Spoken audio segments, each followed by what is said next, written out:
उज्जैन में मासूम के साथ हुई हैवानियत ने पूरे देश को झकझोर कर रख दिया है। बच्ची को इलाज के लिए इंदौर के एमटीएच अस्पताल में भर्ती कराया गया था, जहां उसे होश आ गया है।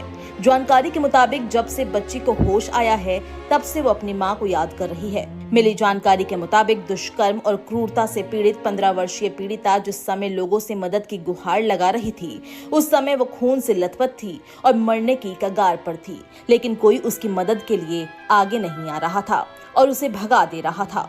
बताया जा रहा है कि पीड़िता के निजी अंगों पर काफी गंभीर चोट आई है। उसकी हालत इतनी नाजुक थी कि अगर इलाज नहीं कराते तो शायद उसकी जान भी जा सकती थी। फिलहाल डॉक्टर ने समय रहते उसका ऑपरेशन कर दिया है और उसके ठीक होने की उम्मीद है। हालांकि अपने साथ दरिंदगी के कारण बच्ची अब भी गहरे सदमे में है। बच्ची को जब होश आया तो वो केवल अपनी मां को याद कर रही थी और उन्हें पुकार रही थी। बच्ची की मानसिक स्थिति अभी ठीक नहीं है। वो होश में आने के बाद अपने स्कूल की यूनिफॉर्म मांग रही है, जो दुष्कर्म के समय उसने पहनी हुई थी। बच्ची के परिवार ने उसे मानसिक रूप से अस्थिर बताया है।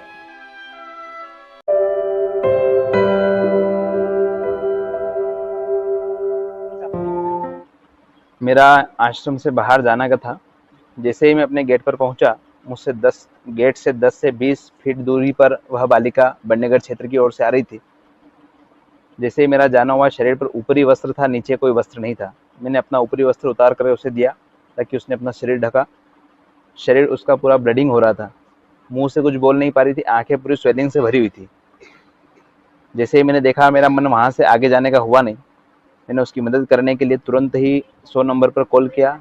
2-3 बार वहाँ से कॉल कटा, कोई व्यवस्था नहीं बन पाई। फिर तत्पश्चात हमने वापस पुनः महाकाल थाने में जो हमारे कुछ लोग हैं, वहाँ उन्हें कॉल किया, उनसे फिर नंबर लिए सब, फिर महाकाल थाने में रिपोर्ट दर्ज कराई। फिर 100 नंबर पर पुनः रिटर्न कॉल किया।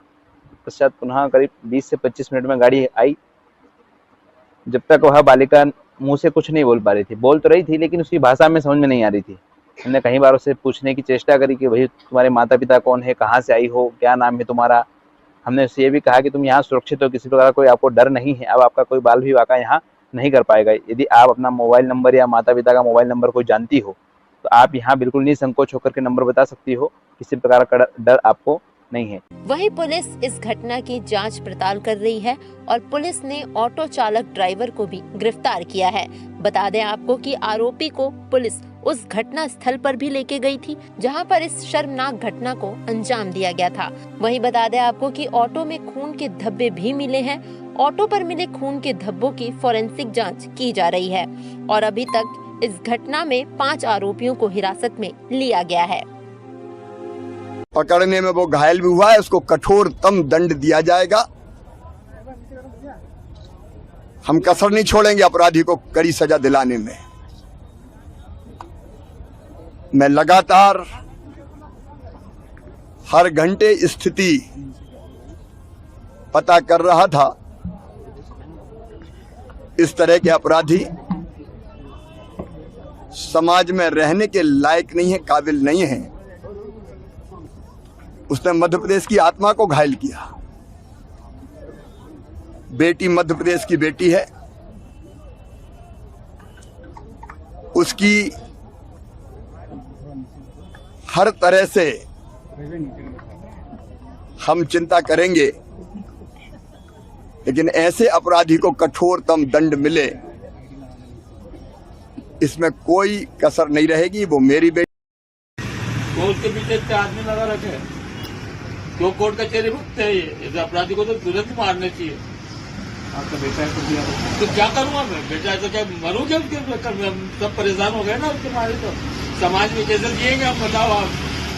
जो जिंदगी बची है वो तो उससे खाट करके रखते हैं। हमारी जिंदगी कैसे रहेंगे बताओ?